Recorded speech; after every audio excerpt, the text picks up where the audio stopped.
vazio e a solidão. Rollo May. A sensação de vácuo que observamos ao nível social e individual não deve ser tomada no sentido de que as pessoas são vazias, desprovidas de potencialidade emocional. Um ser humano não é oco no sentido estático, como se fosse uma bateria precisada de nova carga. A sensação de vazio provém, em geral, da ideia de incapacidade para fazer algo de eficaz a respeito da própria vida e do mundo em que vivemos. O vácuo interior é o resultado acumulado a longo prazo da convicção pessoal de ser incapaz de agir como uma entidade, dirigir a própria vida, modificar a atitude das pessoas em relação a si mesmo, ou exercer influência sobre o mundo que nos rodeia. Surge assim uma profunda sensação de desespero e futilidade que a tantos aflige hoje em dia. E, uma vez que o que a pessoa sente e deseja não tem verdadeira importância, ela em breve renuncia a sentir e a querer. A apatia e a falta de emoções são defesas contra a ansiedade. Alguém continuamente defronta-se com um perigo que é incapaz de vencer, sua linha final de defesa é evitar a sensação de perigo. O grande perigo dessa situação de vácuo e impotência é conduzir, mais cedo ou mais tarde, à ansiedade e ao desespero, e finalmente, se não corrigida, ao desperdício e ao bloqueio das mais preciosas qualidades do ser humano. O resultado final será a redução e o empobrecimento psicológico, ou será a sujeição a uma autoridade destrutiva. As razões do estreito relacionamento entre solidão e o vazio são fáceis de se encontrar. Quando uma pessoa não sabe, com convicção, o que deseja e o que sente, quando numa época de mudanças traumáticas, percebe que as ambições e as metas convencionais que lhe inculcaram não proporcionam segurança e orientação, quando sente o vácuo íntimo em meio à confusão externa e às alterações da sociedade em que vive.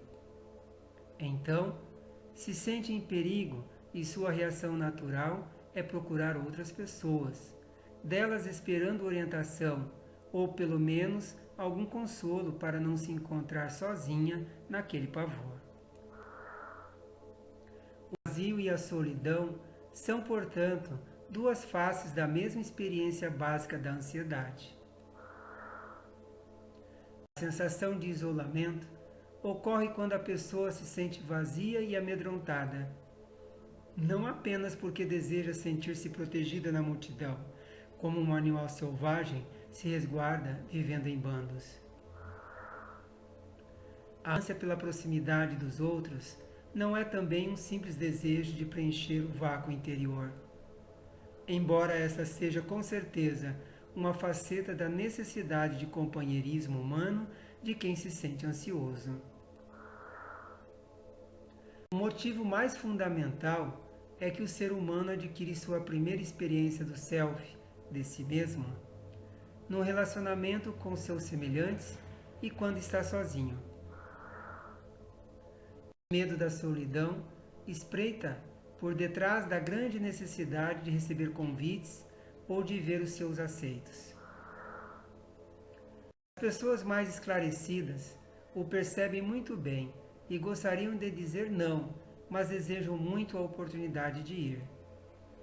E recusar convites na costumeira roda da vida social, que significa mais cedo ou mais tarde deixar de ser convidado.